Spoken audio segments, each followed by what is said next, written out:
my friend Super Donald Heisitz, and I am pleased to welcome you in English. As the conference will be in English, I will make my introduction in English also. For everyone, if you need a translation in German, there are the translators in the back of the room. If you didn't see them, you can go there and fetch the cost. Okay.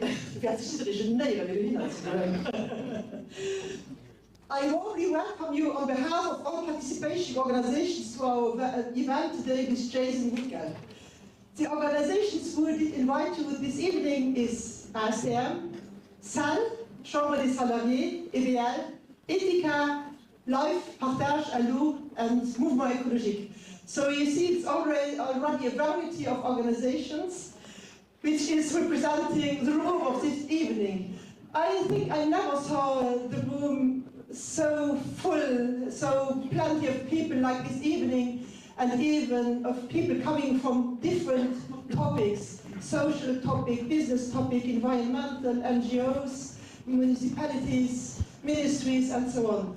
It's really, so it's like a little bit a gift for Christmas.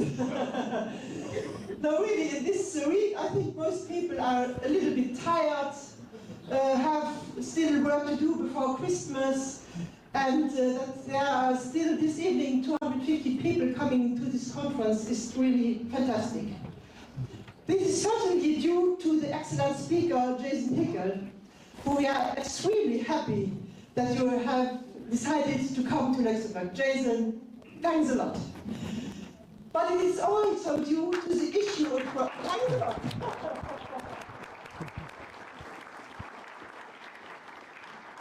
People ask me, how did you manage to get Jason? I said, well, we had discussions about 1 year, and finally it's a big success.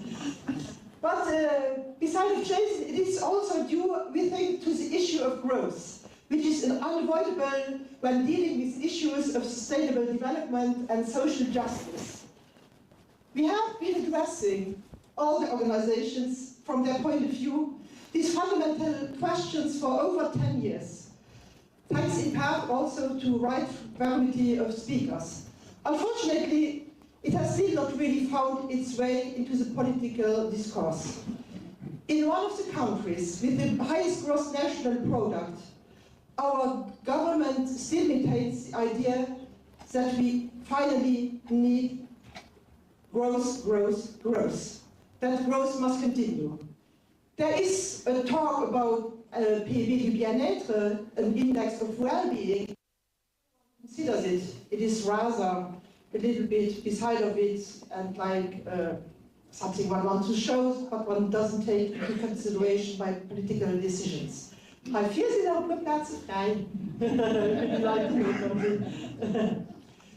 Meanwhile, the gap between rich and poor is widening, the biodiversity crisis in Luxembourg is getting worse, and the fact that Luxembourg is still one of the countries with particularly high CO2 emissions is also known. But the interest of the evening shows that awareness of the issue has increased, and hopefully the pressure will continue to increase to make it a top priority in political discourse. And Jason Hickel will certainly do his part to make this happen. Now I have a resume of all what he does, and it's already long.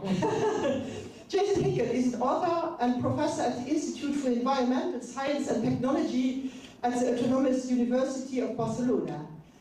He's also a visiting professor at the International Inequalities Institute at the London School of Economics and a fellow of the Royal Society of Arts.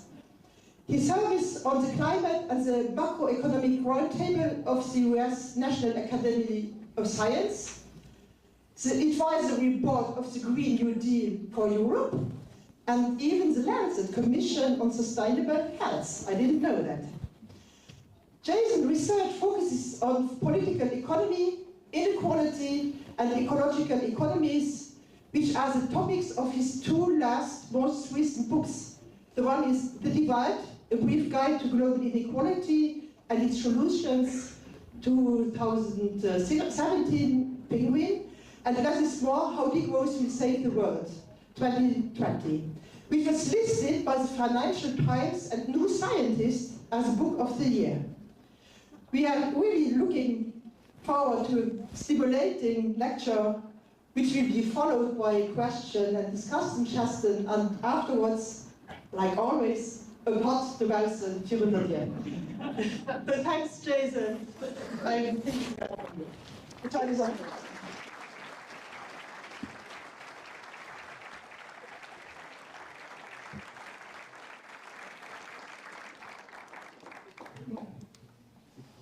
Hello, hello. Is the mic okay? Thank you so much, Blanche, for a really kind introduction, and thank you for organizing this event as well. And of course, thank you to all of you for joining us here tonight. I know that this is a busy week for everyone, and there's more important things to be doing, so we're grateful that you've come.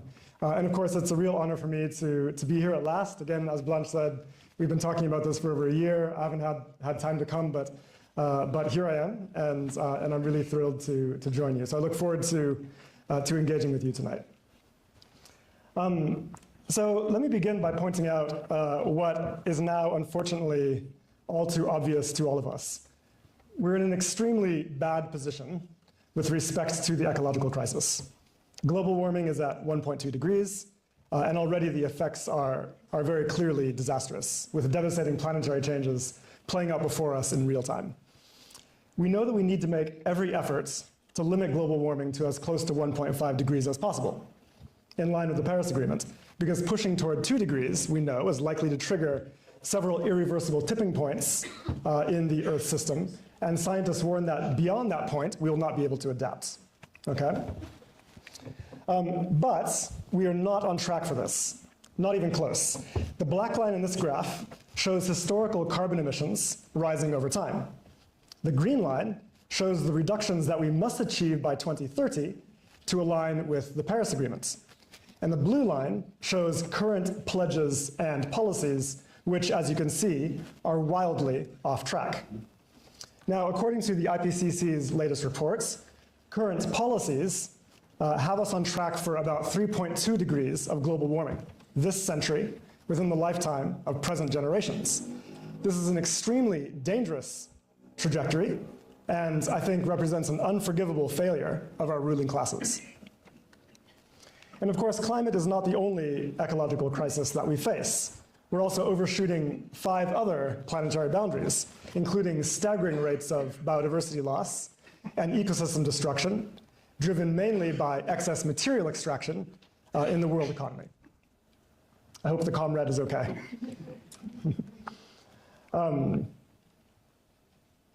So now people have a tendency to refer to this crisis using the language of the Anthropocene. And of course, this term is useful to highlight the fact that for the first time in geological history, it is human activity that is dramatically reshaping our planet and our climate. But the term is also incorrect, because it's not humans as such that are causing this crisis. Rather, it's being driven by our economic system, capitalism, and is caused almost entirely by a small number of rich countries in the global north, primarily to the benefit of their elites and their corporations. Now, I want to unpack this a little bit. First, let me be clear what I mean by capitalism here, because I know this is a term that can trigger quite a lot of misunderstanding. When people think of capitalism, they quite often think of things like markets and trade and businesses. But markets and trade and businesses existed for thousands of years before capitalism and are innocent enough on their own. In reality, the key defining feature of capitalism is not markets and trade and businesses, but that it is fundamentally undemocratic, right? Now, this may seem like a strange thing to say, because obviously many of us here, clearly most of us here, live in democratic political systems where we get to elect public officials from time to time, even if we may acknowledge that these systems are sometimes inadequate and maybe even corrupt. But when it comes to the economic system, right, the system of production, not even a pretense of democracy exists. Production is controlled overwhelmingly by capital, by which I mean the major financial firms, the big commercial banks, the large corporations, and the 1% who own the majority of investable assets. They are the ones who determine, by directing finance and investment, what we produce, how we use our collective labor and our planet's collective resources, and how the yields of our production should be distributed. And for them, for capital, the purpose of production and the purpose of growth is not to meet human needs or to achieve social or ecological goals. Rather, it is to maximize and accumulate profit. That is the overriding objective, right? So the result of this is we get perverse forms of production. We get massive investment in things like SUVs and fast fashion and industrial beef, cruise ships, advertising, and weapons, because these things are highly profitable to capital. And we get substantial growth in these sectors as a result. But we get chronic underinvestment and underproduction of obviously necessary things like public transit, affordable housing, nutritious food, regenerative agriculture, and so on and so forth, because these things are much less profitable to capital or not profitable at all. So we just don't do them. Now, from the perspective of human needs and ecology, this is a totally irrational system, a totally irrational allocation of resources and energy and labor, and yet we are trapped within it. As long as capital determines production, we are hostages to keep doing whatever is most beneficial to capital, even if we know it is obviously destructive for people and the planet. Right? Now, crucially, production and consumption does not come out of thin air. It entails the use of energy and materials, which have, of course, ecological impacts. But it's important to understand that the world economy is characterized by extraordinary inequalities in energy and material use. Let's look at energy first. So rich countries on the right here use vastly more energy than the rest of the world, and also well in excess of what we know is compatible with feasibly decarbonizing fast enough to limit global warming to 1.5 degrees. And yet note that even though rich economies have such high levels of energy use and production and consumption, large numbers of their own citizens still fail to meet basic needs, right? In the USA, for example, 40% of people cannot afford healthcare. In the UK, we have 4.3 million children living in poverty. Across the European Union, 90 million people struggle to access basic goods and services that they need. And again, this occurs because our massive productive capacity in rich nations is not allocated toward human needs and social progress. It is allocated toward maximizing capital accumulation. In other words, we have high levels of production, yes, but we're producing too much of the wrong stuff and not enough of the right stuff.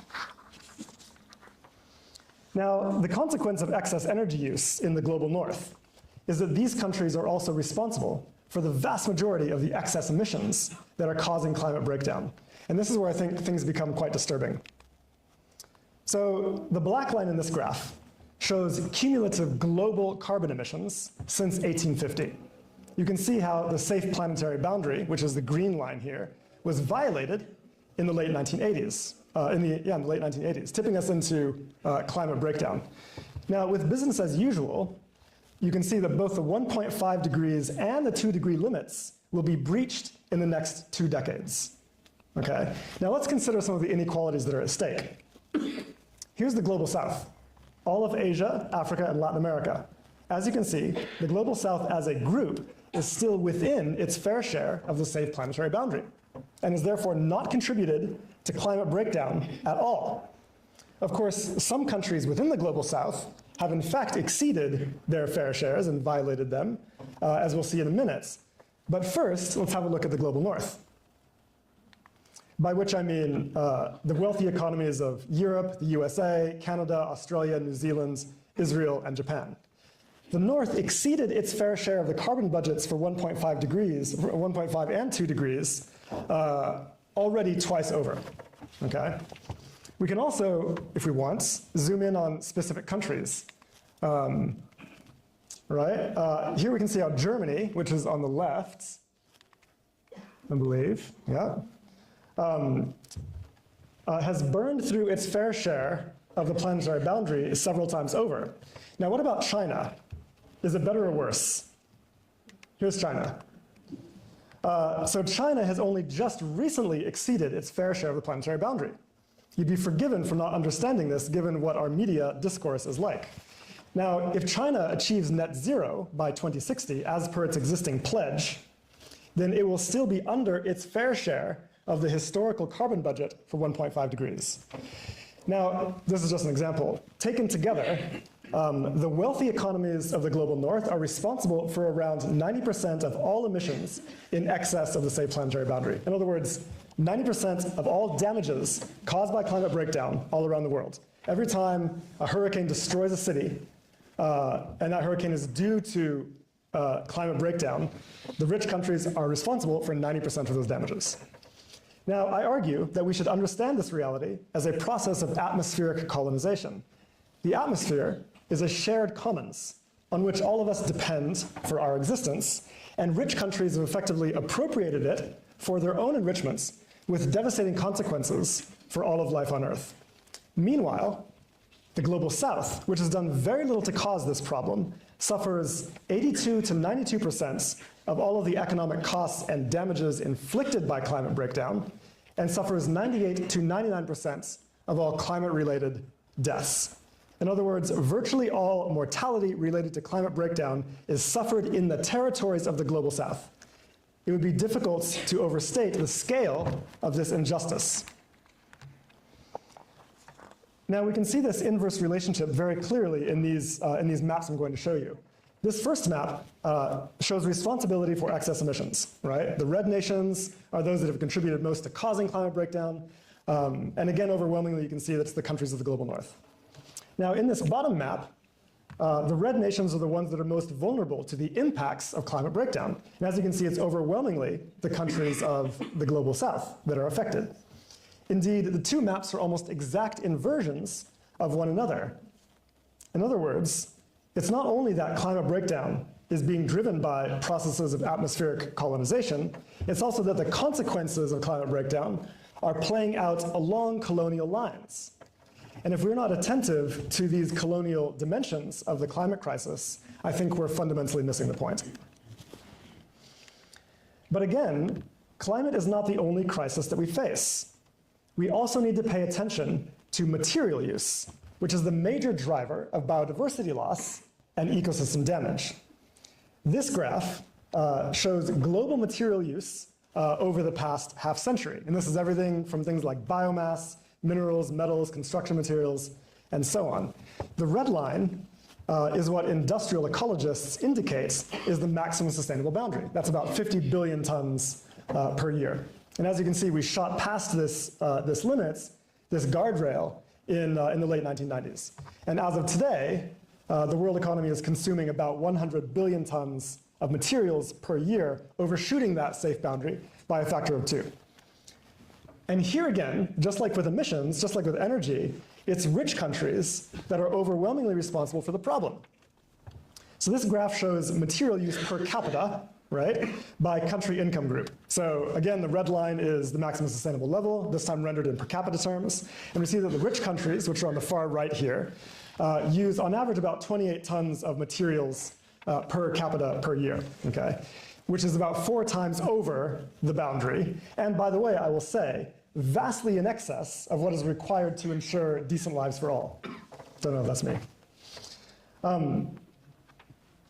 Okay. By the way, I wanted to try to fit Luxembourg on this graph. But to do that, I had to shrink the rest of the graph because Luxembourg uses about 70 tons per capita, making it, in per capita terms, one of the most ecologically destructive countries in the world. Now, we can talk later about what's going on here if you want to. I think it's interesting to consider. But let me say this, crucially, not all residents of rich countries are responsible for this problem. Richer individuals obviously consume much more materials and energy than working class people do. But these high levels of resource use are also the effects of things that are beyond the control of any ordinary people. It has to do with who determines the production system, the import system, the investment system, which is of course a big deal here, the transport system, how are we provisioning transport, et cetera, right? Beyond the control of ordinary people. But meanwhile, as we can see, lower income countries consume a small fraction of what higher income countries do, and they remain well within sustainable levels. In fact, in most cases, they actually need to increase their material and energy use in order to build the infrastructure that is required and necessary for human development. Now, and here too, it's important to point out that excess resource use in the world economy represents processes of colonization. Now, let me briefly explain how this works. Here's the key facts. Growth in the global north relies on a massive net appropriation of resources from the global south. This is net of trade. In other words, the world economy is characterized by a net flow of resources from the global south to the global north, from the periphery of the world system to the core, which occurs through dynamics of unequal exchange in international trade. So basically, to cut a long story short, northern states and firms intervene to compress the prices of southern labor and resources, which enables them to import much more than they export. Now, in a recent paper, we measured the full scale of net appropriation from the global south in empirical terms, and the results are quite staggering. Let me give you a sense for what this looks like in a single year. We see a net total of 12 billion tons of embodied raw materials is appropriated from the global south each year. And by embodied here, I mean materials that are involved in the production of traded goods. We see 21 exajoules of embodied energy is appropriated from the south each year. And we see that 820 million hectares of embodied land is net appropriated from the south each year. These numbers are huge. They're so big that it can be difficult to wrap our minds around them. So let me put it this way. That quantity of energy and materials would be enough to develop the infrastructure required to provide universal healthcare, education, modern housing, heating and cooling, refrigerators, washing machines, sanitation systems, public transit, internet, and mobile phones to the entire population of the global south, meeting human needs at a good standard. But instead, it is appropriated to fuel corporate growth and elite accumulation in the global north. That quantity of lands, by the way, is twice the size of India, right? Think about arable lands that scale. It could be used to provide nutritious food for up to 6 billion people, but instead it is used to produce things like, whatever, sugar for Coca-Cola or beef for McDonald's consumed in the global north, net of trade. So this is not a small thing. Our results show that growth in the global north depends utterly on these processes of appropriation. In fact, almost half of all the materials consumed each year in the global north are net appropriated from the global south. What that means is that without this appropriation, right, without these imperialist dynamics, then material consumption in the north would decline by about half. Okay? Now, what this means is that while the north enjoys the benefits, the social and ecological impacts of all of this resource extraction are effectively offshored or externalized to the global south, right? That's where the damage happens. You don't see it as much in Luxembourg or in Sussex. You see it in Indonesia, Bolivia, Brazil, et cetera, et cetera. Southern ecosystems and communities are effectively being plundered to support continued growth in the global north, which is not even needed, as we're going to see. Now, this is the cause not only of environmental degradation in the global south, but also of mass poverty and human deprivation in that region. We found that the value appropriated from the south each year is worth trillions of dollars and would be enough to end poverty many times over. But instead, the south is effectively maintained in conditions of deprivation in order to shore up the possibility of capitalist growth in the global north. In other words, the dual crisis of ecological breakdown and mass poverty is an effect of imperialist appropriation in the world economy. So what needs to happen? What should we do about all of this, the ecological and social dimensions? Well, let's start with material use. We know that rich countries need to reduce material use by around 70% from existing levels. Now, there's actually widespread agreement about this. Indeed, the objective of reducing material use to sustainable levels has been ratified by the European Parliament. Now, some of this can be achieved through efficiency improvements, yes, and we need to pursue this as much as possible. However, we also know that efficiency improvements alone are not enough. And the reason is this. Because in a growth-oriented economy, savings from efficiency improvements are reinvested to increase production. So for example, let's say that Coca-Cola manages to produce aluminum cans with 20% less metal. Huge improvement, great. But then what does the company do with the savings? It reinvests in expanding production, breaking into new markets, pumping out more advertising, et cetera, et cetera. So this dynamic means that in a growth-oriented scenario, sustained absolute reductions are very difficult to achieve. And this creates a very serious obstacle for us. It means despite the massive technological improvements we've achieved, which are brilliant, we're still not making significant progress in ecology. Now, what about climate? Remember that in order to achieve the Paris Agreement goals, we need to cut emissions to 0 by 2050. Now, all countries must share the remaining carbon budget equitably. So for high-income nations with high per capita emissions, represented by the top line here, this means they must achieve very rapid emissions reductions, much faster than lower emitting countries. Now, we know that it is possible to absolutely decouple GDP from emissions, simply by transitioning to lower carbon energy sources. This has been happening for a long time. It's completely expected, and indeed several high-income nations have been achieving this, even when measuring emissions in consumption-based terms. Luxembourg, fortunately, is one of them. So this fact has been widely recruited to argue that not only is green growth, as they call it, possible, it is already here. And this is from the Financial Times. But what this discourse obscures is the fact that none of these countries are reducing emissions in line with what is required to stay under 1.5 degrees, or even well under 2 degrees, as required by the Paris Agreement. Existing trajectories, and even existing planned trajectories, are totally inadequate. And that is true for every single one of them. So in a recent study published in Lancet Planetary Health, we found that 11 high-income countries have achieved absolute decoupling of GDP from emissions. Great, but at existing rates, they will take on average 220 years to reduce emissions by 95%, burning their 1.5 degree fair shares 27 times over in the process. There is nothing green about this. It is extremely dangerous. Much faster mitigation is required. As you can see, Luxembourg, by the way, here is doing better than most countries, but at existing rates, it will not reach 0 until the end of the century. So it's still just dramatically off track, sinfully off track, actually. So why is progress so slow? There are two main reasons.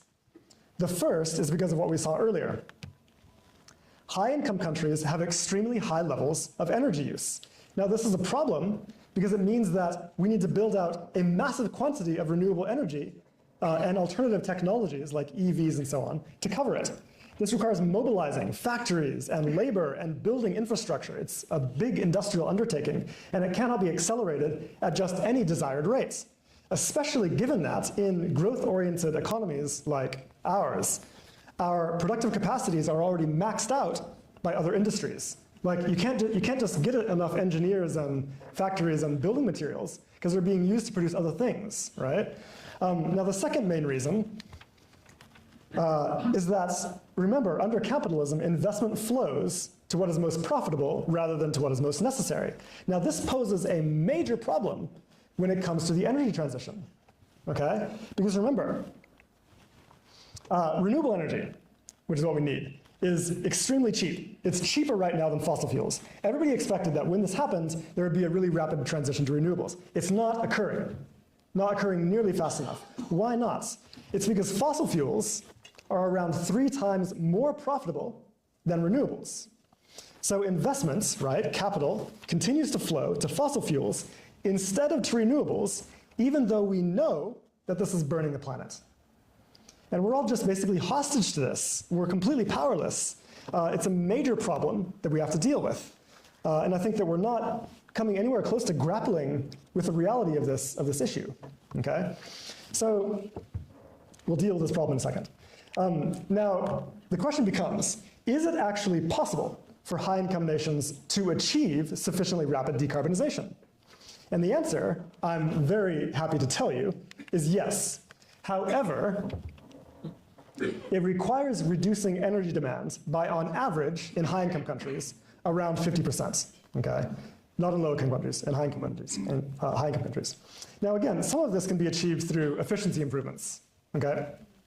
And we have to, of course, as I said, pursue this angle vigorously. We need this, we need technological change, and we have to invest in more of it. But for the reasons that I described earlier, this is not enough in and of itself. We also need to scale down unnecessary forms of production in order to reduce energy use directly. So this is known as degrowth. Now, I want to make it abundantly clear, to clear up any misconceptions, that degrowth is not about reducing all forms of production and consumption. It is about reducing damaging and unnecessary forms of production. Okay? Now, the value of doing this is obvious to any sane observer. Should we be producing things like SUVs and mansions and private jets and fast fashion in the middle of an ecological emergency? The answer is clearly no. There are huge chunks of our economy that are destructive and totally unnecessary for human well-being and should clearly be scaled down. And I want to get this point across loud and clear. If we want to achieve our climate objectives, this has to be on the table. There is no way we achieve the Paris Agreement without doing this, or it's very unlikely. And here I need to make a brief but important points about the concept of growth, okay? Now, when people hear the word growth, they assume it to be a proxy for things like social progress, improvements in well-being, innovation, and blah, blah, all the nice things, okay? Right? But that's not at all what growth actually means. Growth means something very specific. It is an increase in aggregate industrial production as measured in market prices. That is what GDP is. Now, according to this metric, 1 million euros worth of bombs is worth exactly the same as 1 million euros worth of healthcare. So clearly, however, when it comes to human well-being and social progress, one of these is more important than the other. There's clearly no necessary relationship between aggregate production and social progress. What matters is what we are producing and whether people have access to the goods and services that they need to live a good life. So Simon Kuznets himself, the economist who developed the GDP metric about 100 years ago, warned that we should never use it as a measure of social or economic progress. Over and over again, he stated, and he just kept saying the same thing for the rest of his life, goals for more growth should always specify more growth of what and for what. And so every time you hear a politician say we need more growth, your job is to say of what and for who. So this focuses the minds, right? Instead of pursuing aggregate growth, we should focus on increasing production of things that we actually need. Things like renewable energy, public transit, affordable housing, while degrowing forms of production that we all recognize are destructive and unnecessary. Fossil fuels are obvious here. And I mentioned also like SUVs and private jets and fast fashion, but also industrial meat, yachts, advertising, the automobile industry, the military industrial complex, et cetera, right? Now, I want to give you, just for fun, a sense for the sheer scale of waste in our economy. So this is Luxembourg's GDP per capita from 1990 to today. The light blue segment at the bottom of this graph is the GDP per capita of other European countries that outperform Luxembourg in terms of human development, social indicators, but with lower levels of aggregate production and consumption. This means that around 70% of Luxembourg's GDP, their production and consumption, is effectively wasted in that it does not contribute to human well-being at all. And better social outcomes could be achieved with less if production was organized around that objective. So this brings us to ask, how can any of this be achieved in practical terms? Now there's several key strategies I want to share, and I'm going to abandon my slides from now on so that we can just try to focus on the key concepts. So the first key strategy boils down to two critically important words: credit, guidance. They sound very boring, but they are critically important, life-saving even. In our existing economy, commercial banks allocate credit, and credit facilitates production. Right now, commercial banks invest in whatever they want, regardless of whether it's harmful or beneficial.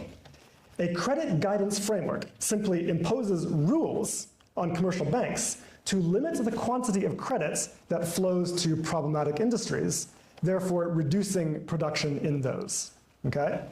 So credit guidance can be used as a key tool to scale down fossil fuels, for example, on a binding annual schedule. In fact, this is how it must be done. But it can also be used to reduce other damaging industries, which we might democratically determine.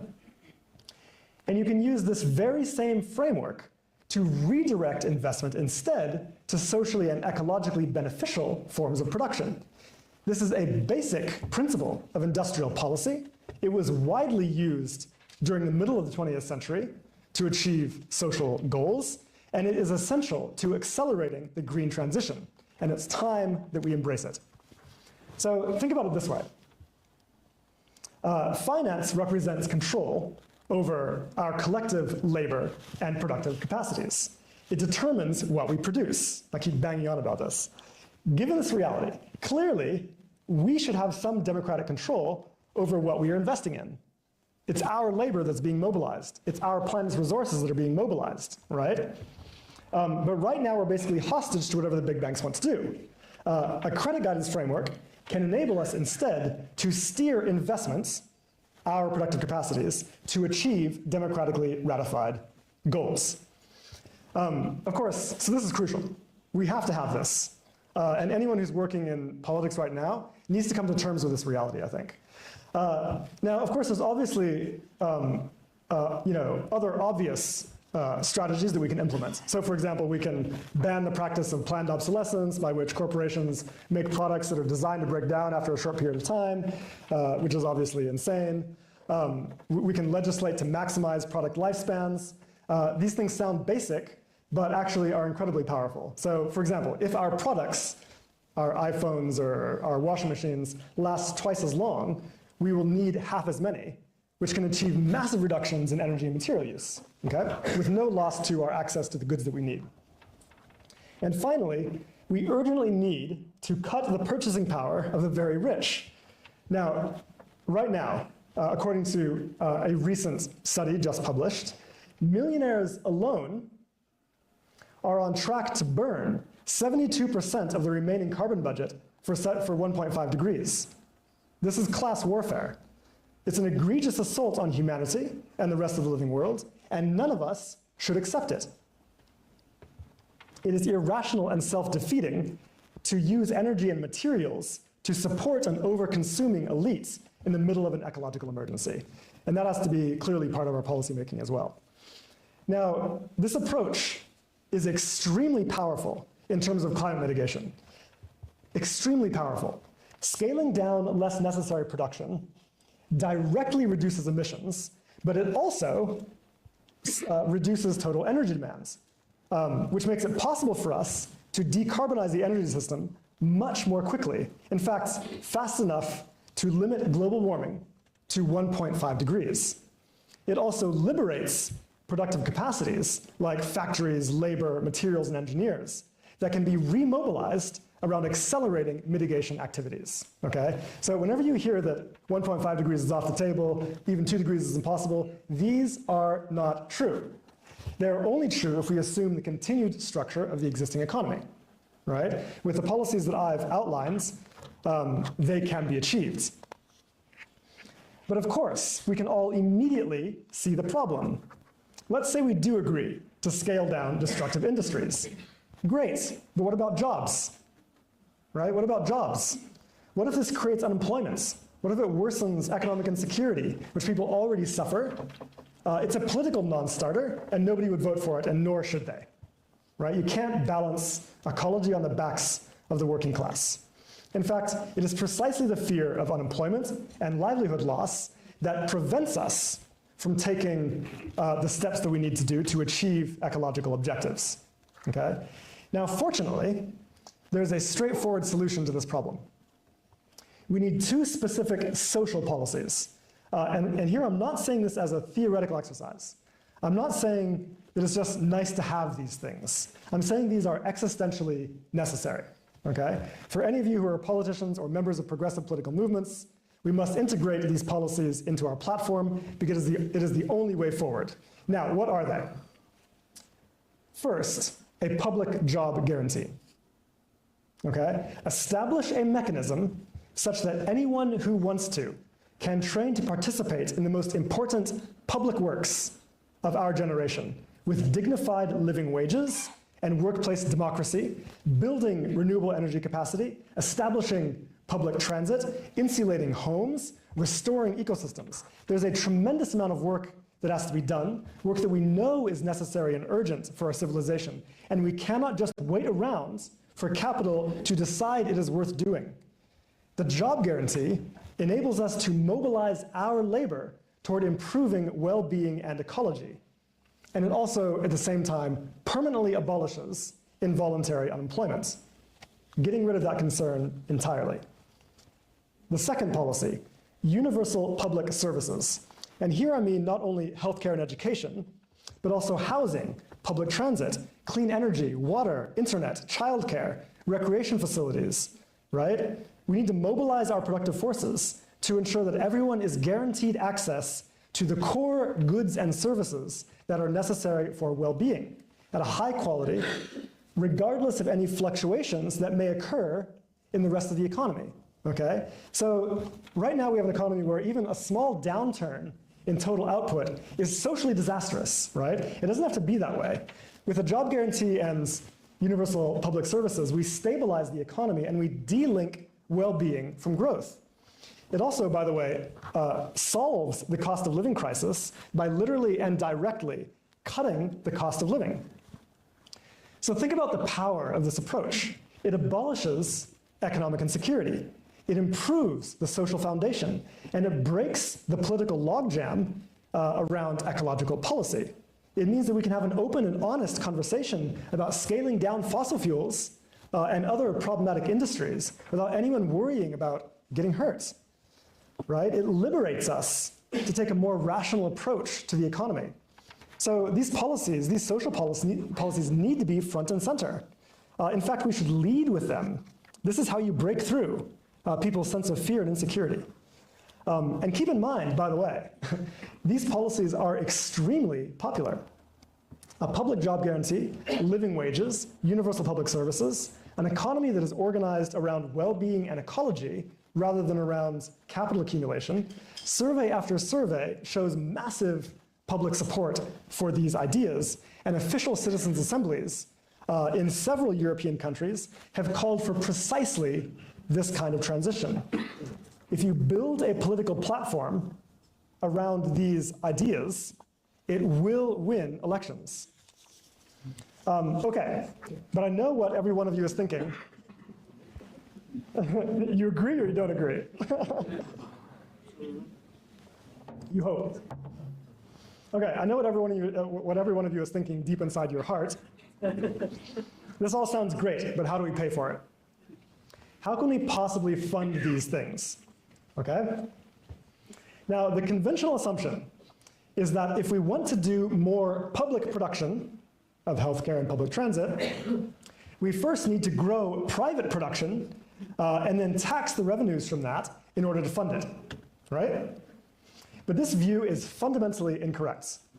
The assumption here is that private corporations produce money, but they in fact do not. They produce things, and it makes no sense to say that we need to produce more unnecessary things like private jets and SUVs, in order so that we can produce more necessary things like renewable energy and public transit. It is a totally nonsensical proposition, and yet it is a dominant assumption in our society. Corporations do not produce money. The government does. But in our existing economy, the power of money creation is mostly franchised to commercial banks, which create money when they issue credit. Now, here's the key thing to understand about money. Money represents command over production. Whoever issues the currency can mobilize production to do whatever they want, okay? Right now, this extraordinary power is vested in commercial banks, and they use it to produce whatever is most profitable to capital rather than what is most necessary for humanity. But we can and must take that power back. We can democratize the power of money. Any government with monetary sovereignty can issue currency to mobilize production to do anything that we need, totally regardless of whether or not it is profitable. This is called public finance, and we can use this power to solve our social and ecological crises more or less immediately, in a very short period of time. We can establish a public job guarantee, we can build universal public services, we can increase renewable energy, we can innovate efficient technology, we can insulate homes, all of it. And we can do it immediately. As Keynes put it, anything we can actually do with our productive capacities, we can afford. And we have huge productive capacities. So now, of course, our ability to do this is limited by the productive capacity of the economy, the stock of labor and resources and factories that we have. If all of this new activity that we want to do exceeds the productive capacity of the economy, then it could drive inflation, right? Okay, but this problem is solved precisely by the fact that we are simultaneously reducing unnecessary production and consumption elsewhere in the economy, therefore preventing excess demand on our productive base. So what this effectively does is we are shifting labor and resources away from servicing the interests of capital accumulation and toward achieving socially and ecologically necessary objectives by reclaiming the power of public finance and by implementing a credit guidance framework alongside it to steer private capital towards socially necessary objectives. This is how we can democratize the economy. If the fundamental problem of capitalism is that it is undemocratic, the antidote, the solution, is economic democracy. This is how we can align our productive forces with democratically ratified objectives and achieve rapid social and ecological progress. Okay? So think about it this way. The ecological crisis, like the social crisis, is 100% a problem of the production system. That's it. Okay? Under capitalism, we suffer from a massive misallocation of production. Too much of some things and not enough of other things. Why? Because capitalism is undemocratic. The antidote is economic democracy. We know empirically that when people have democratic control over the allocation of production, they focus on what is required for human welfare and ecology. It's as simple as that, right? We already know what to do. People already know what to do. Democracy is the antidote to a socially and ecologically destructive economy. But let me also add this, because it's quite important. Europe is not an island. Addressing our global crises requires that all countries succeed or none of us do. Governments in the global south also need the freedom to mobilize their own production around human needs and ecological objectives, rather than being made to service consumption and accumulation in the global north. Right now, they are largely prevented from doing this, mainly by structural adjustment programs that effectively limit their ability to use progressive industrial policy, okay? They're prevented, in fact, precisely so that their resources and labor will remain cheaply available for consumption in the global north. So we must abolish this arrangement and support the struggle for economic liberation and self-determination in the global south. Now, I've argued that this approach can be popular. If you can credibly promise to deliver economic security, real improvements in human well-being, and real progress towards stopping climate breakdown, you will win. You will cut through the cynicism, and you will cut through the despair, and you will win. But let us keep this in mind, that this is going to require a major political struggle against those who benefit so prodigiously from the status quo. So to get there, it is clearly necessary for us to build movements that are powerful enough to unseat existing incumbents or otherwise force them to change course. And it should be clear to all of us by now that the environmentalist movement alone is not capable of doing this on its own. It urgently needs to create alliances with unions and working class political formations, which have much more political leverage, including the power of the strike. And to achieve this, it is critical that environmentalist movements and the Green parties make some fundamental changes to their strategy. The existing Green Party discourse, and I don't know much about the Luxembourg Green Party, so this is more generic, is largely a politics of guilt, right? It focuses on individual responsibility to reduce individual consumption. But let me be clear, this can never connect with working class communities that are struggling to make ends meet. It comes across as sneering and out of touch. Environmentalists need to get serious about addressing the bread and butter concerns of the working classes.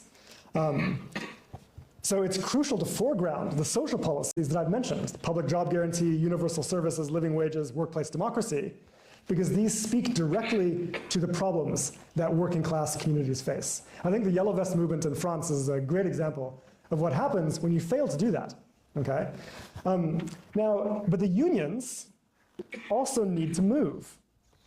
And I say this not as a critic from the outside, but as a lifelong union member.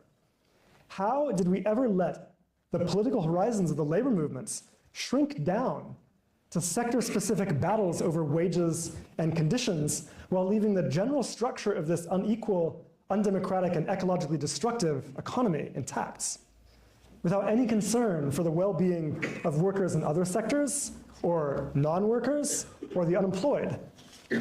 If we are concerned about securing workers' jobs and livelihoods and increasing workers' bargaining power, we don't need to line up behind capital calling for more growth, right? Calling for more capital accumulation, as if we have no political agency of our own.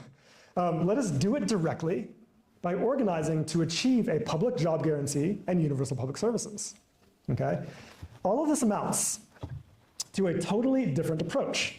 It centers people, not as guilty individuals, but as agents of collective transformative change. We are the people. We are the ones who produce the collective wealth of the nation. Right now, we do not have control over what we produce. We are disempowered and unable to resolve the social and ecological emergencies that face us. We are hostage to capital. We live in a miserable shadow of the society that we could have as a result. Our historic task at this juncture is to regain democratic control over our own productive capacities, right? Democratic control over finance and production, and organize it around social progress and ecological stability.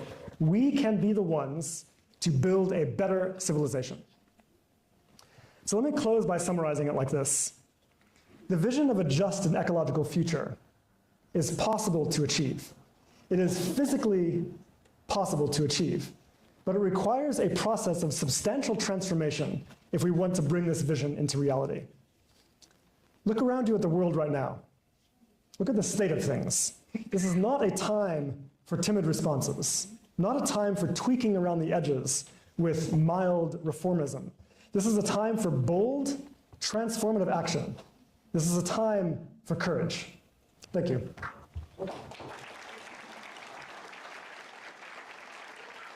Thank you a lot. Thanks a lot, Jason, for this excellent lecture. It was really... You even succeeded in giving us some hope. Oh, good.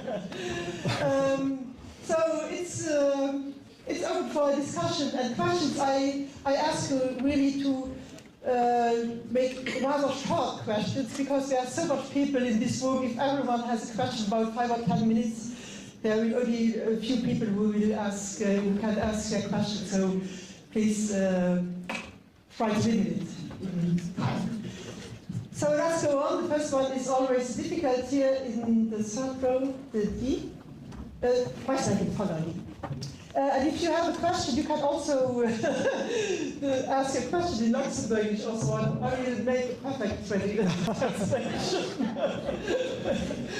My question is very, yeah, okay. my question is very easy. You are pleading for socialism, yes? He is from the socialist. I don't know, are you a socialist or not? Okay, Jason doesn't want to answer. No, I think, I mean, I assume this is a positive question. Look, I think that the main thing here is that yes, I mean, like these are key values and ideas in socialist thought. I think the main thing here is simply that the existing socialist parties have tended to be quite growthist, right? And I think that this is for two reasons. Like one, I think that's that we've kind of lost touch actually with the political and economic possibilities of a post-growth economy, what a post-capitalist economy could actually look like. And so remarkably, you actually don't see socialist parties that come to power, like in Spain, where I live, there's a socialist party in power, which is actually fundamentally fails, I'm very sad to say, fundamentally fails at achieving basic things that socialists should be achieving, right? They failed to deal with unemployment, which can be dealt with very easily. They failed to deal with the housing crisis, again, very easy to deal with. They're failing to deal with the ecological crisis. These are not difficult things. Why is it the socialist parties are failing to do this, right? It could be that there's a very deep sense of fear that, well, like we're so, over the past 50 years, have become so ingrained in the existing neoliberal capitalist economy, we're just afraid of trying something different. This is a very serious possibility. And so I think that having clear pathways forward can be really instrumental in enabling people to see how things could shift. Another question? Okay. We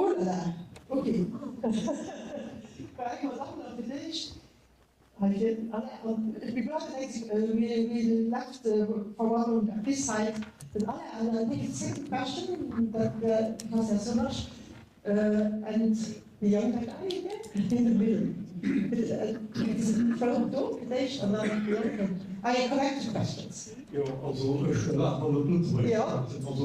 meine, das ist eine Evidenz, dass Klimakrise, Katastrophe droht, klassenfroh oder sozialfroh getroffen wird, wo Sozialismus so neu auf die Tagesordnung gestartet. Das ist klar, das ist eine machtfroh. Ich meine, das ist eine Evidenz, dass die Lösung von der Klimakrise total leer als een sozialfroh, die unabhängig davon auch leer als und Klimakrise an und da fährt man Krieg zu der Dritter Weltkrieg und weil wir schon bei Völkern und das müssen sich bewusst sehen, dass die Parteien nicht können an dieselben Scheme weiterführen, wie sie es nun vorsehen. Okay. Okay, Wonderful. That was a statement rather than a question. I like your tie. It's very nice. You were talking a lot about CO2 reduction and also material reduction, but as we know, and I think it's in general a big problem with the transition to renewables, not that I'm in favor of transitioning, but how do you think to resolve the problem of having the rare metals coming from a lot of countries where we also know that the extraction is harming a lot of people.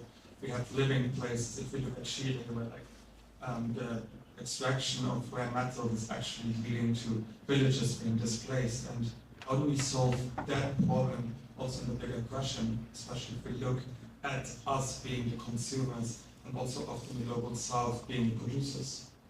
Yeah, it's a crucial question. And this is, in fact, exactly what we're trying to address this way, right? Like, think about it. Again, the more energy you use, the more material you're going to require to build out the sufficient quantity of renewable energy capacity, right? You're going to need more material for the windmills and the solar panels and the batteries, et cetera, et cetera. The less energy you require, the less of all of that you'll need. And so there's a crucial justice dimension to this. Like, the more you reduce energy use, not only do you enable faster decarbonization, but you require a lot less of the materials needed to build that infrastructure. That's quite important, I think. Of course, we also need to take every effort to make sure that these supply chains are just and equitable, which at present they're just not at all. And by the way, one of the ways to achieve that is to enable global South governments to nationalize critical minerals. Right? They should have national control over their critical mineral endowments. But right now, for a lot of our politicians in the EU, they see that as a desperate threat to them. They want private foreign control over the mineral endowments of global South countries, which is just clearly, colonial in mindset, and that has to be changed. So it's a good question. By the way, thinking of my socialist comrade, another point, when I was thinking about Spain, another point, occurred to me. Like, it's amazing to me, like, the way that, like, again, socialist parties that have come to government have basically failed to do basic socialist things. And then they're surprised when people don't vote for them the next time. When people vote for the right wing instead, who make a bunch of false promises, and they're also going to fail to care about the working class at all. But, like, if you want to make sure that progressive political parties build their electoral power, then actually implementing these policies is crucial, so people can actually sense a real transformation in their daily lives. I know in Spain this, again, I can't speak to Luxembourg, but in Spain this is a major problem.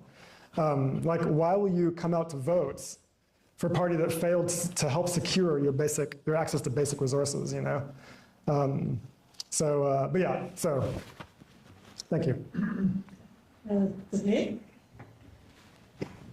Thank you. Could you imagine to shift from the job guarantee to a universal basic income?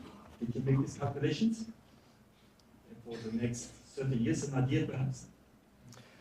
So I'm a supporter of the basic income idea, but it has one major problem given the current juncture we're at, which is basically that it doesn't allow us a mechanism to remobilize labor to do necessary forms of production that capital is not going to do, okay? And again, there's a lot of this that has to occur. So let's say that we all the research community has demonstrated, there's these naysayers out there. If you give people a basic income, they're just gonna sit on their couch and play video games all day. Well, we know that's not true, actually. When people have a basic income, actually, they want to contribute to society. This is very well documented, okay?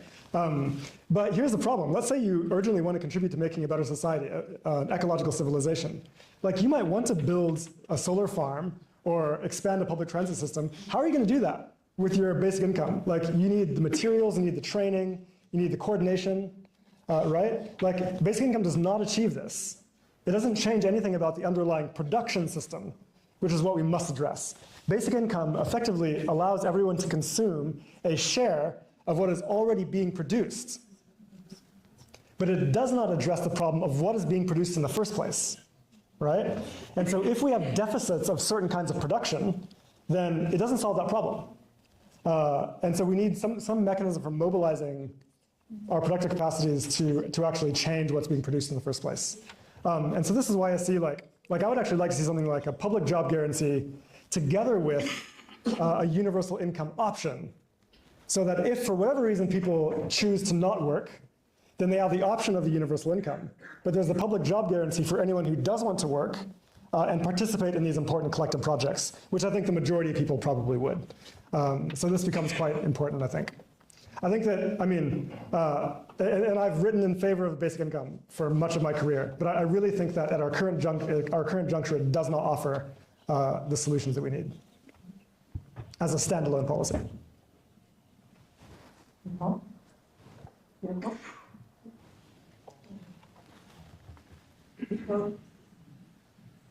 Kurz, okay. Well, first of all, I would like to thank you very much for this fantastic presentation. I'm particularly impressed by the way you honestly and in a practical way suggest how to transform the society. I think that's great and that's wonderful. Thank you. Thank you. I have a little question also. You mentioned that the fossil fuels are more profitable at the moment than the renewables. And I'm a bit surprised about that. Is that because we don't have the power grids yet? They need to be built, and the energy storage, is that the reason? So the main reason is because, it's very interesting actually, right? Because fossil fuels are very easy to monopolize. The barrier to entry is very high. Which means that there's only a few companies that are engaged in fossil fuel production. Like, let's say that you and your friends want to start a fossil fuel company. You can't just do that, right? You need massive amounts of capital, huge amounts of infrastructure, to do this. Whereas renewable energy is very competitive. Like, you can get together with 10 of your mates, and you can set up a renewable energy company and start producing renewable energy. Right? So the barrier to entry is very low, which means it's very competitive. This is what drives prices down, but it's also what squeezes profits. So capital prefers fossil fuels because you can monopolize them and you have a lot more price control, right? It's actually just crazy when you think about it. Like competition actually in this instance has been successful in creating amazing price incentives for us, and yet we don't get investment in that because that's not what capital wants to do. Capital wants to maximize profits, right? And there's a good example of this. Was it BlackRock recently? I think I'm correct about this. That I guess a couple of years ago set up a climate pledge, basically saying they're going to start reducing investments in fossil fuels and invest more in renewables, right? And then a few weeks or a few months ago, they made a big announcement saying, actually, we're abandoning that, thank you. Why? The reason is because fossil fuels are really profitable, and we want to keep investing in those things, even if the world burns. It's just absolutely crazy. And what can we do? We're totally hostage. Well, whatever they want to do, they just invest trillions in our death. And we're effectively hostage to that. It's just totally unacceptable. So this is why having some kind of democratic control over finance through credit guidance framework is absolutely essential. We're not going anywhere without that.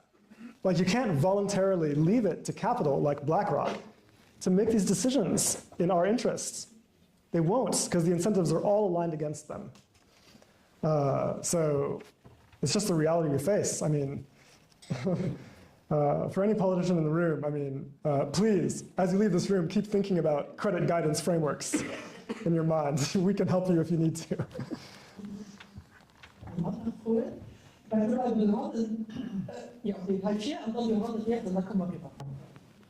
Okay, so thank you. So I hope I will get it short and clear for everybody.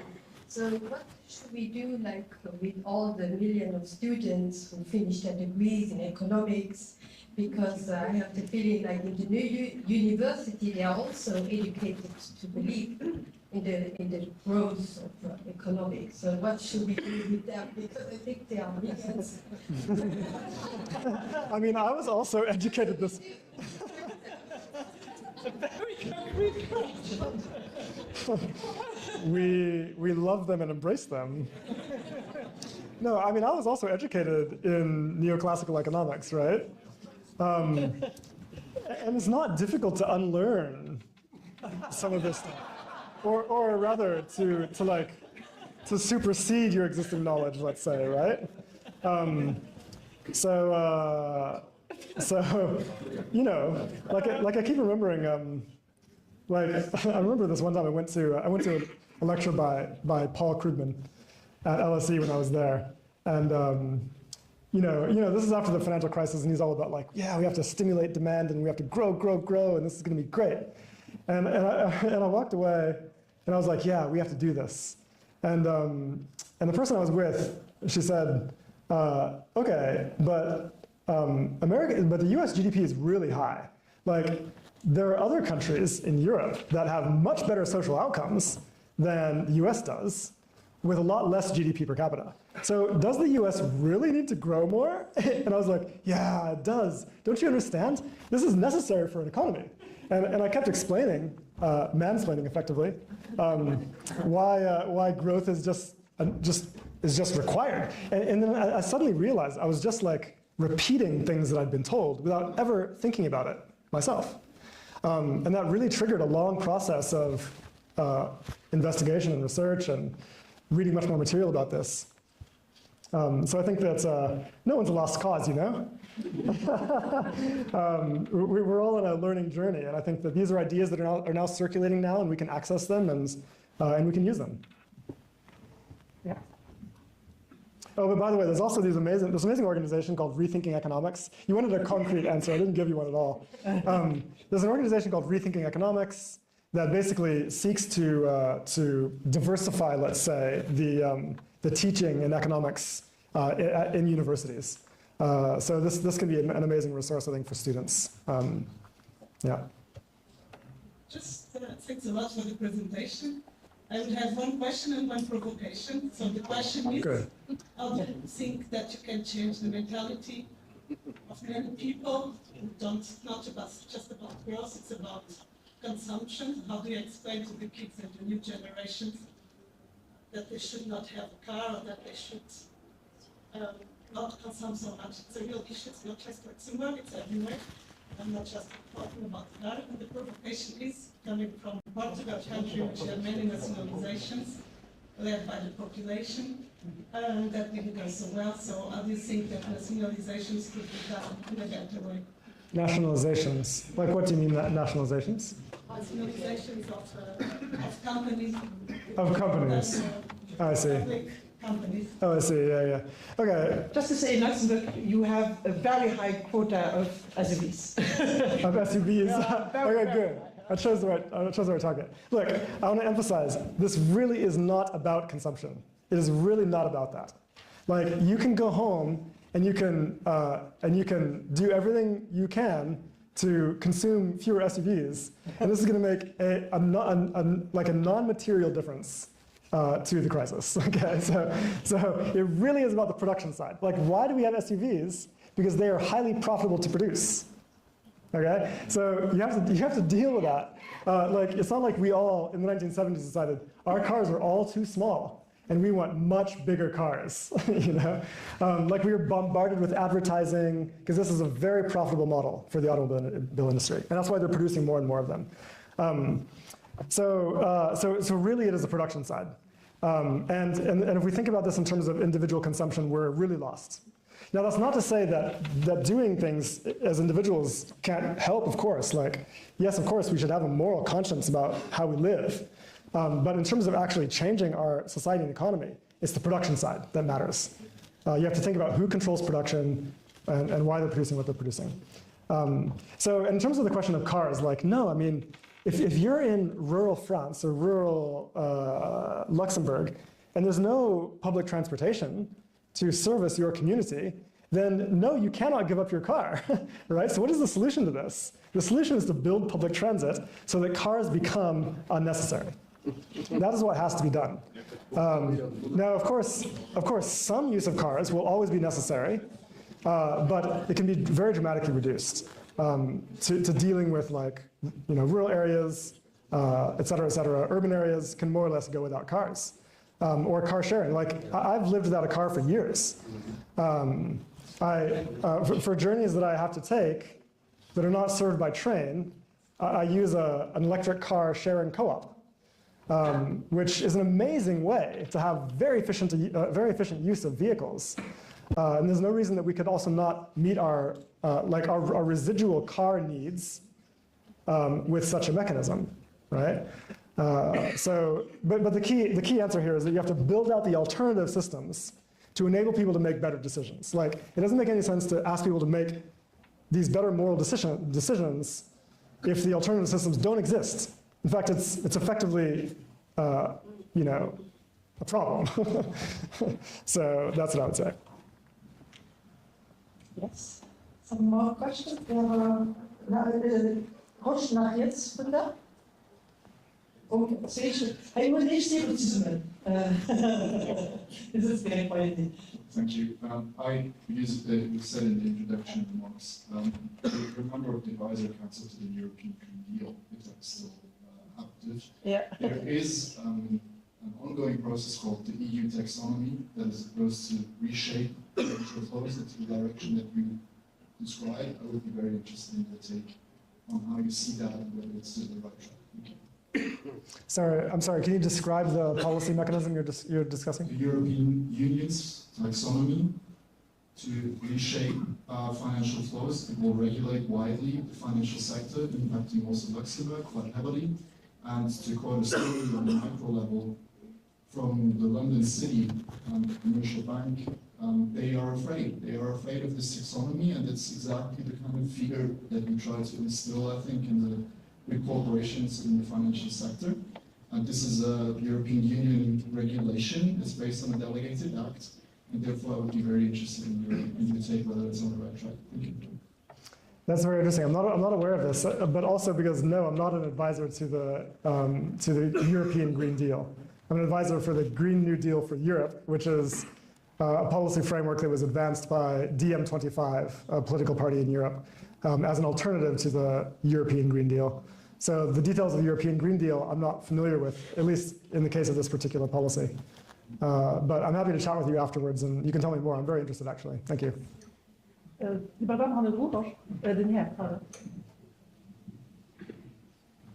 you. I very much appreciate your analysis about why we have the problem. I'm still struggling with the solution, and if I understand well, your approach goes towards a more communist system, because ownership of the production system by people, where supposedly democratic rules were implemented in order to decide on what is used. And therefore the question arises, why did they fail?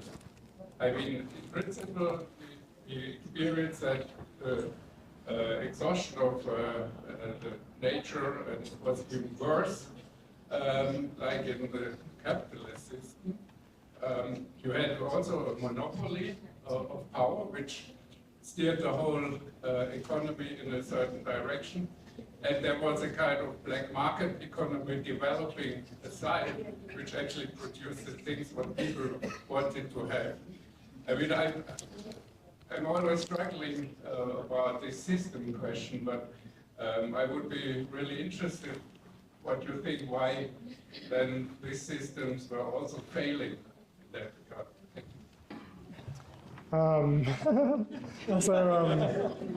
So actually, this reminds me, I didn't properly address the nationalization question, so I'll also talk about it. But let me say this. I think that, look, the truth is that it's not actually a very easy, it's not very easy to characterize the European socialist countries of the 20th century, because there were many of them. In fact, at the height of socialism, a third of the world's population lived in socialist countries. There are many different styles of socialism that were implemented with many different kinds of effects. So it's not so easy to characterize. But I would say this, that where we see failures, it is largely failures due to lack of democracy in the planning process, in fact. And this is quite important. Like, I remember I had this one kind of strange interaction with Ezra Klein, this kind of famous American journalist for the New York Times, who basically said, yeah, all of it, like degrowth and all of this sounds like a great idea, but aren't you basically calling for planning? And planning doesn't work. Planning is bad, right? And I think this is so interesting, this like knee-jerk backlash against planning. And the reason it's interesting is because of this. We already live in a planned economy. We already live in a planned economy, right? But planning is in the hands of unaccountable elites. And as a result, we have the same kinds of failures that you're describing, okay? So like take the big automobile companies. They plan production decades in advance. They plan their supply chains decades in advance. They plan production targets, okay? The same is true for the fossil fuel companies. They have like outlooks to 2050. I mean, this is major planning, but none of us have any kind of say in that. We are hostages to their planning, okay? So what I'm calling for is more democratic control over planning processes that are going to affect all of the planet. Now, and this is also just basically entirely not surprising that we need this, in the sense of everything that we do that is super important requires planning. Like, if you want to build a healthcare system, that requires planning. If you want to build a renewable energy system, that requires planning. You can't build a public transit system without planning. Like, all of this is planning. The question is simply, to what extent is there democratic control over it, over how investment and planning happens? And I think that's the key here, right? I think that's, and again, we know empirically that the more democracy we have in this process, the better the planning outcomes can be. So, and by the way, like I'll say also, like, so I basically called for like a robust, decommodified public sector. I called for democratic control over planning, over finance, okay? But what about the rest of the economy? What about just firms? Like, clearly, outside of like the public sector, provisioning of things like beer and watches or chairs, this does not have to be publicly produced, okay? I mean, maybe if you want to, but it doesn't have to be. Like, private firms can produce that stuff. Why? Why not? But they should be democratic, right? Like worker managed at minimum. And there's plenty of examples of this. Like, one of the biggest companies in Spain is a worker owned and managed company. Can be very effective, actually. And so this is kind of the firm level of economic democracy. And this is why, like, you don't necessarily need nationalization of everything, right? Like, you probably do want to nationalize really key industries, like, your petroleum sector or your electricity sector, et cetera, et cetera.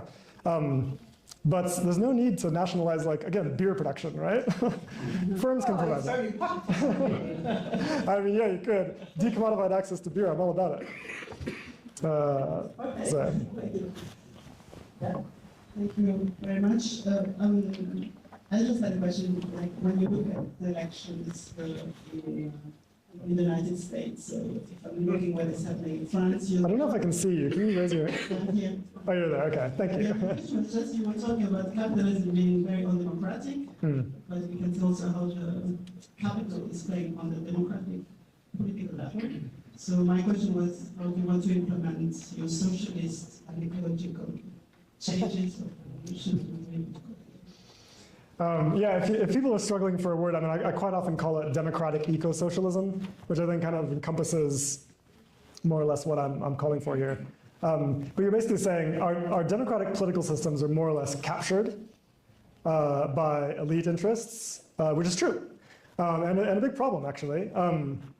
And this is why we actually see this fundamental disjuncture between population opinion surveys, which show really substantial support for the kinds of policies that I've proposed here, and then our political reality, which of course does not implement any of this. And the reason is because we don't actually live in democracies.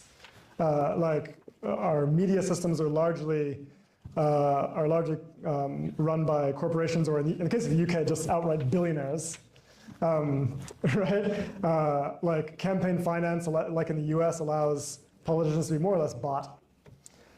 So these are major obstacles that need to be overcome. Like, you have to kick big money out of politics to enable us to have a real democracy in the first place, and that has to be part of our objective. But to the extent that these are all obstacles, again, they have to be overcome by the same kind of movement I'm calling for, like a broad-based, grassroots political machine that can build enough pressure to achieve these objectives, which has been achieved in the past. Like, this is how we managed to get, basic labor rights and even democracy in the first place in the 20th century. And we have to do that again, build that kind of coalition to achieve a transformation. That requires real organizing. Like, I really think that it's not about the kind of bourgeois parties that we have right now, where there's no real participation, no real grassroots or broad-based participation. They don't really have any community presence at all. People feel like quite distant from the party, et cetera, et cetera. Like a real party is integrated into communities, is trusted by them, and can operate fundamentally to deter the kind of disinformation that's going to be piled on to kind of discredit them, et cetera, et cetera. Few more questions. Yes. Dan doen we David. Maar dan de David. Thank you very much for coming down to Luxembourg. Thank you. It's wonderful to be here. I was quite surprised when you said all the millionaires. I wonder how many millionaires are sitting in this room. No, thank you for all you've been saying, but how are we supposed to do that in like 5 or 10 years? Like for the remaining time that we have to save our asses? Like how would you go about it, if I may ask you? Yeah. Look, I think the key is that we have to be like realists about politics, and again recognize the importance of organizing. And I think that every national context has a different answer to this.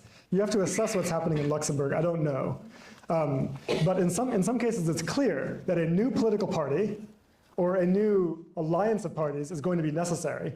They're going to need a different set of policy objectives in their platform to mobilize around, and a different narrative. And here I think actually we need populist narratives. Like there's huge populist discontent in our society right now. But the left has completely abandoned that terrain, right? And so you have Donald Trump and other far-right individuals who basically co-opt left-wing symbols and narratives about the people against the unaccountable elites, et cetera, et cetera. Of course, again, they have no intention of doing anything in favor of the working classes. They're just going to brutalize them even more. So it's all lies. But why is there no like robust, progressive populist alternative to that? Like what we have instead is kind of these bureaucratic elites that run liberal parties, and it's just not going to work, right? People just don't feel connected to that. So you've got to be able to tap into the deep sense of discontent people have. And I think that again, like building a party machine to achieve this is crucial. The organizing has to start now, because you're going to need that in order to achieve the kind of transformation I've discussed here. Like maybe, as a result, the political forces that you're up against are so strong that you can't do it in 5 or 10 years. But you still have to start now, because every year counts, right? And so I think that's the reality we have to grapple with. And look, like, again, think of the climate movement. Think of the millions of people that were brought into the streets for this, who, like, there's a tremendous amount of energy, but it had nowhere to go, right? It had nowhere to go. That's true also for like the anti-genocide protests, et cetera, et cetera. They finish the protests, they have nowhere to go. You have to build a home for them, right? It's not about building a home for them.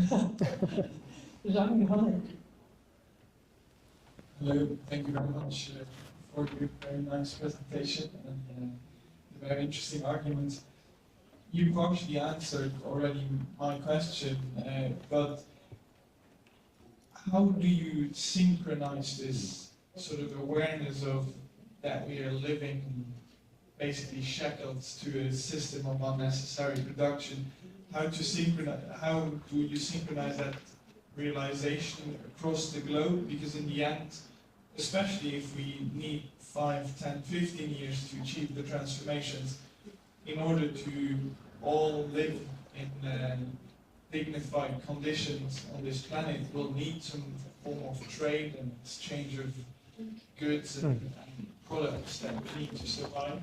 So how do you sync that? Because we're now in a sort of geopolitical context where you have, where we go back to a trade war between blocks, where we go very to this sort of national interest defending at all costs. So do you think multilateralism, as it's being lost at the moment a bit, is a way of synchronizing this effort, or where does this come from that because Luxembourg could now create a movement and be successful in 5 years, but if we were successful and all the others would still not give a shit about it, yeah, with that. Yeah, it's true, isn't it? Yeah, look, I think that internationalism is crucial, which has a robust history on the European left, which should be revived. So those solidarities have to be in place. But yeah, look, I think that you're actually in a very useful position, given the fact that the seat, like at least a seat of, well, the seat of EU government is actually not far from here. And the EU has extraordinary power to achieve some of these transformations. The EU has monetary power that can enable states to do the kind of financing of necessary production that is required. We can also have credit guidance imposed at the EU level. I mean, you know, you actually, I mean, you can shift a huge chunk of the world economy through the EU. Of course, this is going to require organizing within the EU. And I think here, like, I mean, I live in Spain, and I keep saying, you know, like Southern Europe, I mean, the prospects for Southern Europe with climate change on the horizon are very bleak, and there's no question in my mind that those who are on the front line like this should be organizing now to pressure the EU in a direction toward eco-socialist transformation. And I think that you're going to need this kind of coordination among those who are going to be most affected, together with those who are least alienated, who can achieve this kind of alliance. And so I think that's that. I mean, you want to try the multilateral fronts as much as possible, don't you? You would not want to abandon that front, I think. What do you think about population growth? We will stop in about 10 minutes just for people leaving now. We will finish in 10 minutes. Population growth seems to be a threat to all these problems. We still in our societies okay. Helping giving money to people depending on how many kids they are having.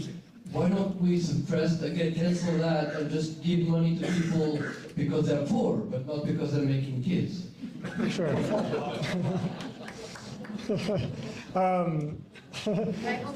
think it's interesting, comrade. Look, like population is really not the problem here. It's really not the problem. It's really not the problem. In fact, population growth rates are declining faster than we predicted, and it's going to stabilize around mid-century. So like that's a growth curve that we already know how to deal with. It's not the main problem. It's completely predictable. By the end of the century, population growth rates will actually be declining from their peak. So this is not to me like a major problem. The other thing is this, right? Is that like the impact of a person. I've got two important things to say here. The impact of a person on the ecology depends entirely on the system of production, right? So the impact of a person who lives in a society that has renewable energy and public transit and insulated buildings is a lot lower than a person who lives in the United States in a suburb and has SUVs to get around and only has McDonald's for food or something like that, right? Like if that's your provisioning system. So it's not the population that's the problem, it's the production system that you have to deal with ultimately. But I'll also say this, like I think that in the environmentalist movement, there's a strange idea that humans are intrinsically bad for the environment, which is very interesting to me, because it's just not true. It's true in our existing economy because we do not ever invest in regeneration on any substantial scale. But if we did invest in regeneration, then humans can be a net benefit to ecology. If you're in a scenario where you meet human needs at a high standard with low levels of energy and material use, which we know to be feasible, right? And then you also invest your spare productive capacity, your labor force, for example, your spare labor force, in regeneration, reforestation, ecological rehabilitation, et cetera, you are a net benefit to ecology, right? The only reason we cannot imagine that is because of our existing production system where we don't have this kind of power. That should be the last words from this evening, but I was blessed so much. Thanks, everyone. Thank you.